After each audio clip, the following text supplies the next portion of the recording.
सलमान अकरम राजा ने ये ट्वीट किया कि अल्हम्दुलिल्लाह हरीपुर से उमर अयूब साहब के हलके में पीटीआई की शानदार कामयाबी कौम को मुबारक हो। उमर अयूब साहब ने भी बताया हम लीड से जीत रहे हैं। 12 बजे के बाद जो खबरें आई उसमें चीजें थोड़ी सी हमें मुख्तलिफ नजर आई। Human rights commission of Pakistan ने 27वीं आईनी तरमीम को जैसे पास किया गया है और उसमें जो मामलात हैं उसके ऊपर तहफ़्फ़ुज़ात का इज़हार किया। अब भारत का जो वज़ीर दिफा है उसने दोबारा एक बयान दिया है, बुनियादी तौर पे धमकी दी है कि सिंध को हम दोबारा भारत का हिस्सा बना देंगे। तो मेरे ख्याल में जैसे पहले पाकिस्तान ने उनको जवाब दिया था, इस दफा उससे ज्यादा पाकिस्तान की जानिब से उनको जवाब भी दिया जाएगा और तसल्ली करवाई जाएगी। अस्सलाम वालेकुम, उम्मीद है कि आप सब लोग खैरियत से होंगे। सबसे पहली खबर NA-18 हरीपुर का जो ज़िमनी इलेक्शन है, कल रात को तकरीबन 10 साढ़े 10 बजे तक जो खबरें सामने आती रही, पाकिस्तान तहरीक इंसाफ के लोग शेयर करते रहे, उनके ऑफिशियल ट्विटर अकाउंट से शेयर किया गया, बहुत सारे सहाफ़ी शेयर करते रहे कि पाकिस्तान तहरीक इंसाफ की वहां पे जो कैंडिडेट हैं उमर अयूब साहब की एहलिया, वो एक बड़े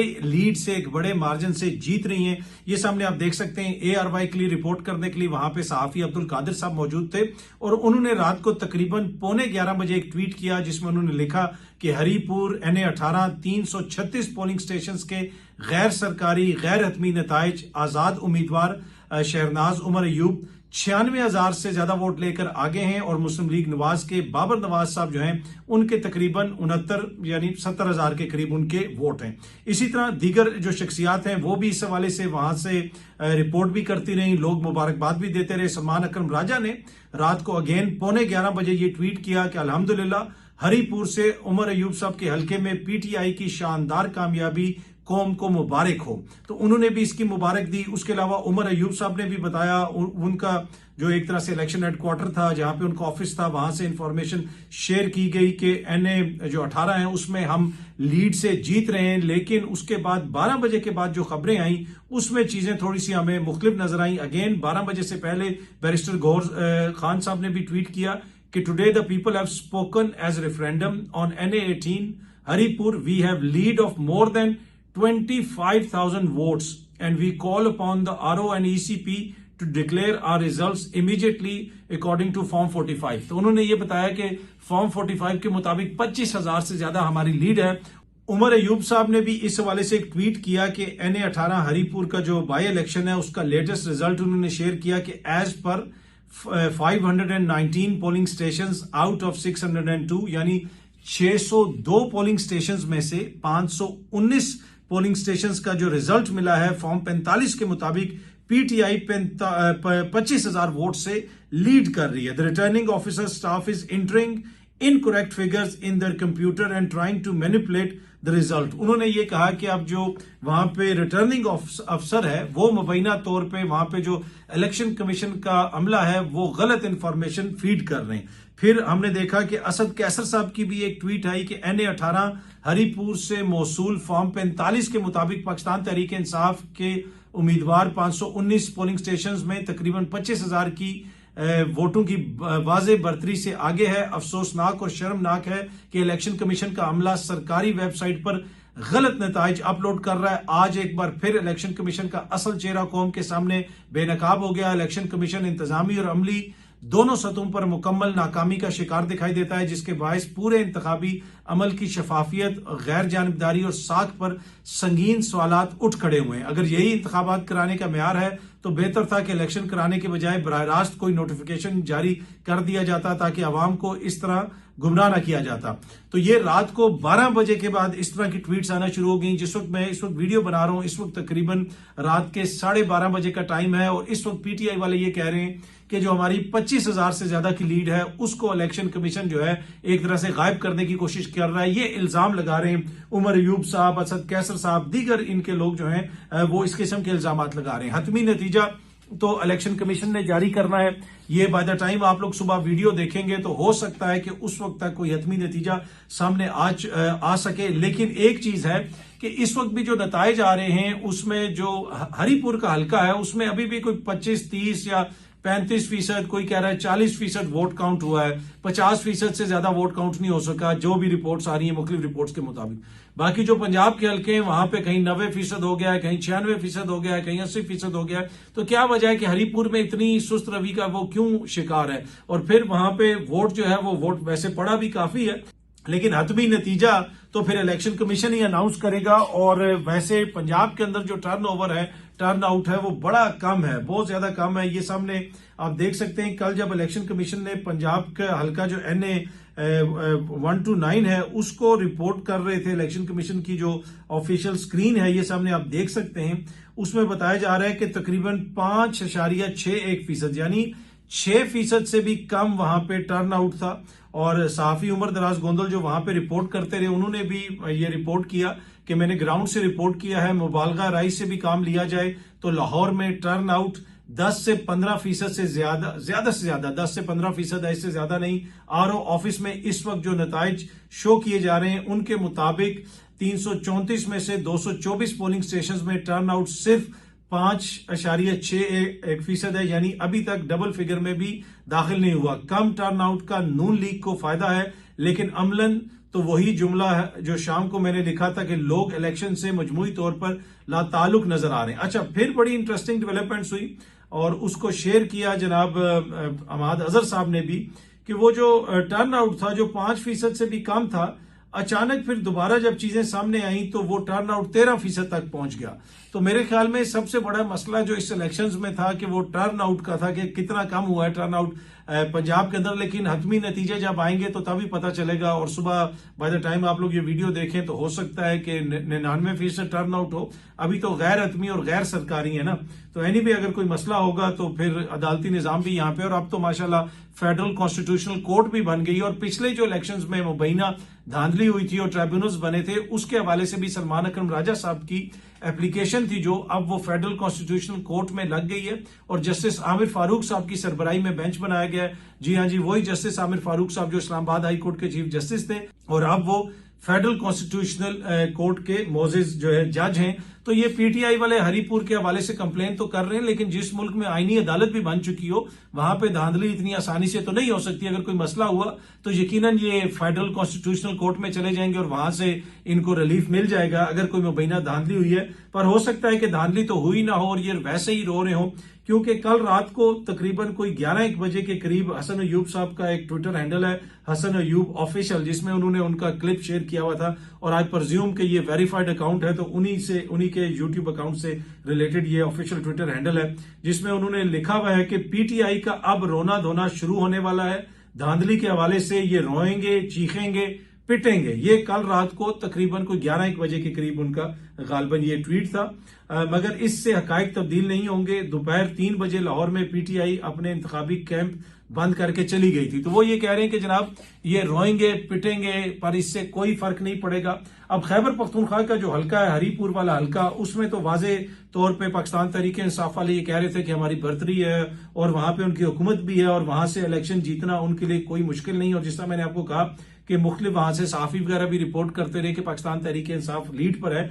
अब हतमी नतीजा क्या निकलता है वो तो फिर आज ही पता चलेगा, लेकिन मुझे उसमें कोई ज्यादा, टू बी ऑनेस्ट, कोई ज्यादा इशू नजर नहीं आता, क्योंकि अगर कोई मसला होगा तो फिर वो फेडरल कॉन्स्टिट्यूशनल कोर्ट अब बन चुकी है, तो वो PTI वाले अपना मसला लेके, आईनी मसला लेके वहां पे भी जा सकते हैं। लेकिन जो तैमूर सलीम झगड़ा साहब थे, उन्होंने भी एक ट्वीट की हुई है कि जनाब जो पहले मुबैना धांधली हुई खैबर पख्तूनख्वा में, अगर उन अफसरान के खिलाफ एक्शन लिया जाता तो इस किस्म की सूरत हाल पैदा ना होती, और अगर एक कमीशन बना दिया जाता जिस तरह इमरान खान साहब ने कहा था। लेकिन अभी तो देखें ना, सरकारी नतीजा आना है, अभी तो दोनों तरफ से इल्जाम लग रहे हैं। नून लीग वाले कह रहे हैं कि वो हम जीत गए हैं। वैसे भी वहां पे जो सहाफी थे उन्होंने रिपोर्ट किया था कि नून लीग को मुकम्मल वहां पे आजादी थी, इलेक्शन कैंपेन की भी, उनके पोस्टर्स भी लगे हुए थे, सब कुछ हो रहा था। उसके बरक्स पंजाब के अंदर, खसूसन लाहौर में जहां पे PTI वाले इलेक्शन लड़ रहे थे, वहां पे उनको कितनी स्पेस दी गई वो मेरे ख्याल में मुझे आपको बताने की जरूरत नहीं है, वो आपको खुद भी पता है। गुज़िश्ता रोज human rights commission of Pakistan का एक इजलास भी हुआ, उसमें मुख्तलिफ चीजों के हवाले से उन्होंने अपने तहफ़्फ़ुज़ात का इज़हार किया। बुनियादी तौर पर जो भी इंसानी हकूक से रिलेटेड, आइनी हकूक से रिलेटेड, जमहूरी हकूक से रिलेटेड मामलात होते हैं उनके ऊपर वो अपना मौक़िफ़ भी रखते हैं। अगर कोई ऐसा इवेंट हो उसके ऊपर वो कमेंट भी करते हैं। तो human rights commission of Pakistan ने 27वीं आइनी तरमीम को जैसे पास किया गया है और उसमें जो मामलात हैं उसके ऊपर तहफ़्फ़ुज़ात का इज़हार किया। वंस अगेन उन्होंने पंजाब के अंदर जो CCD बनाई गई है और जिस तरह के पुलिस मुकाबले किए जा रहे हैं उसके ऊपर उन्होंने तहफ़्फ़ुज़ात का इज़हार किया।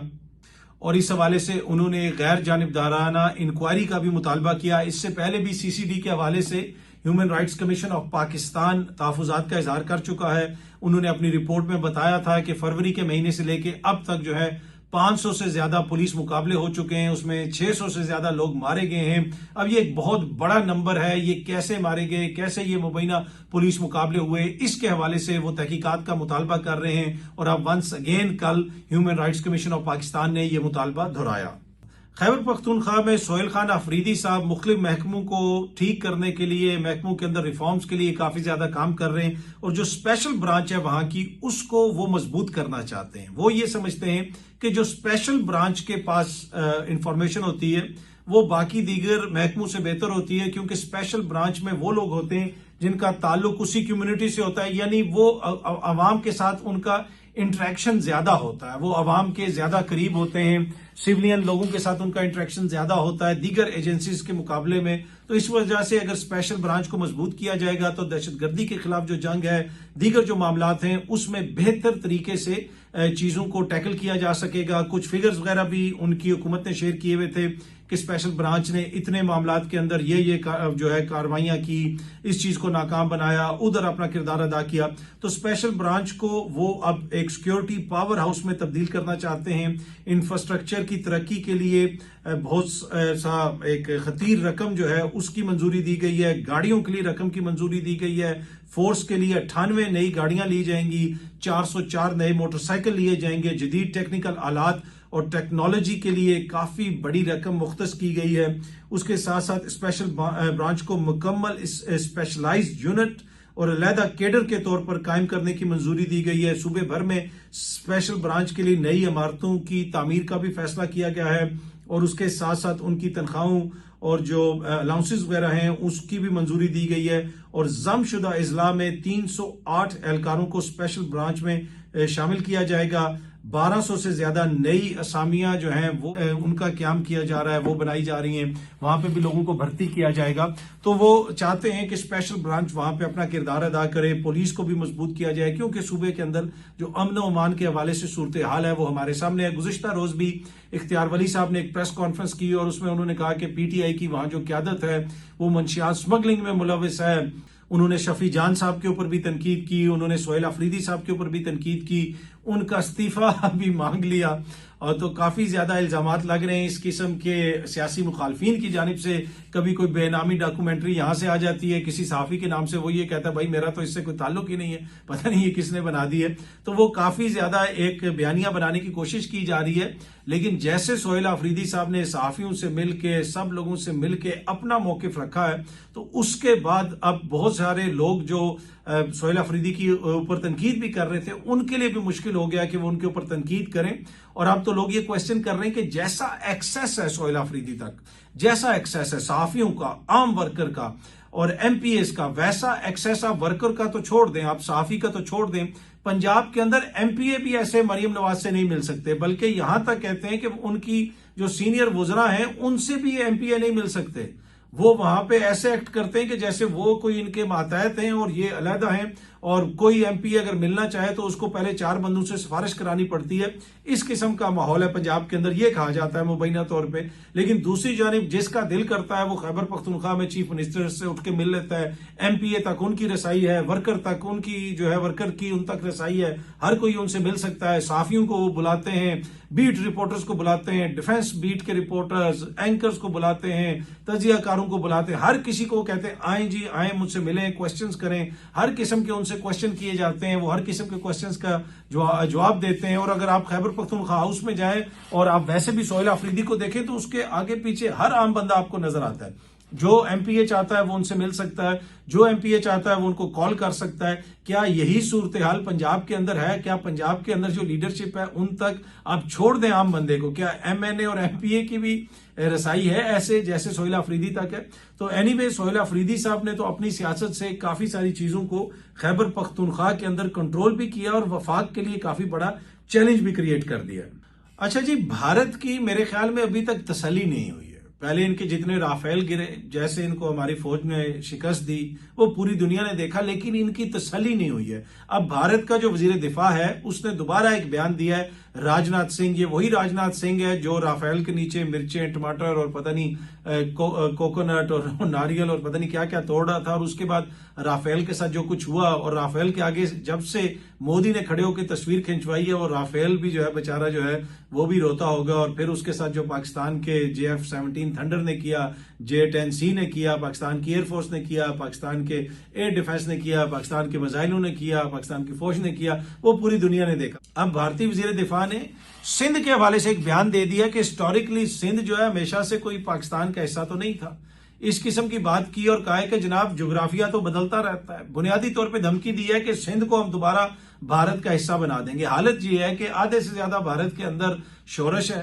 कहीं पे जो है इनके जो सेटल्ड एरियाज हैं बड़े बड़े शहरों में, कहीं पे मुसलमानों का मसला है, कहीं पे जो सिख हैं उनके साथ नारवा सलूक किया जा रहा है, कहीं पे क्रिश्चियंस को मारा जा रहा है। नागालैंड को तो आप छोड़ ही दें, उसके अलावा कश्मीर में जो सूरत हाल है उसको भी छोड़ दें। बाकी इंडिया के अंदर क्या पोजीशन है वो सबके सामने है। लेकिन ये आप कह रहे हैं जनाब हम सिंध को भारत का हिस्सा बना देंगे, और इस किस्म की फजूल बातें कर रहे हैं। अब ये बातें ही कर सकते हैं और तो ये कुछ कर नहीं सकते। बिहार के इलेक्शन से पहले इनकी ख्वाहिश थी कोई पाकिस्तान के खिलाफ कार्रवाई की जाए, लेकिन मैंने आपको पहले ही बताया था अब ये नहीं कर सकते। जैसे इनको शिकस्त दी है पाकिस्तान की अफवाज ने, एयरफोर्स ने, और उसके बाद से इनकी ये उस पोजीशन में नहीं है कि ये पाकिस्तान पे हमला करें, लेकिन ये अब इस किस्म के बयान दे रहे हैं और प्रॉक्सीज के जरिए पाकिस्तान के अंदर दहशतगर्दी करवाना चाहते हैं, अफगान हुकूमत को इस्तेमाल करना चाहते हैं, अफगान सरजमीन को इस्तेमाल कर रहे हैं। वो जो कुछ भी हो रहा है वो हमारे सामने है। लेकिन जो राजनाथ सिंह ने बयान दिया है मैं थोड़ा सा आपको पढ़ के सुना देता हूं। उन्होंने कहा जी, today the land of Sindh में not be part of India, but civilizationally Sindh will always be part of India, and as far as land is concerned borders can change, who knows, tomorrow Sindh may return to India again। उन्होंने कहा जी हो सकता है कि कल सिंध जो है वो दोबारा इंडिया का हिस्सा बन जाए। मतलब सलाम है इनकी सोच के ऊपर और इनकी इस किस्म की रेटरिक के ऊपर। ये क्या चाहते हैं, क्या करना चाहते हैं? मतलब क्या कोई किसी भी मुल्क का वजीर दिफा इस किस्म का बयान दे सकता है? क्या ये जिम्मेदाराना बयान है? क्या ये एक जमहूरी हुकूमत का बयान है कि जी आज पाकिस्तान कहे कि जी भारत का जो पंजाब है उसको हम पाकिस्तान में शामिल कर लेंगे? क्या ये जिम्मेदाराना बयान होगा? क्या ये दुनिया की सबसे बड़ी जमहूरियत है? क्या उसके हुकूमत की जानिब से इस किस्म के बयान आने चाहिए?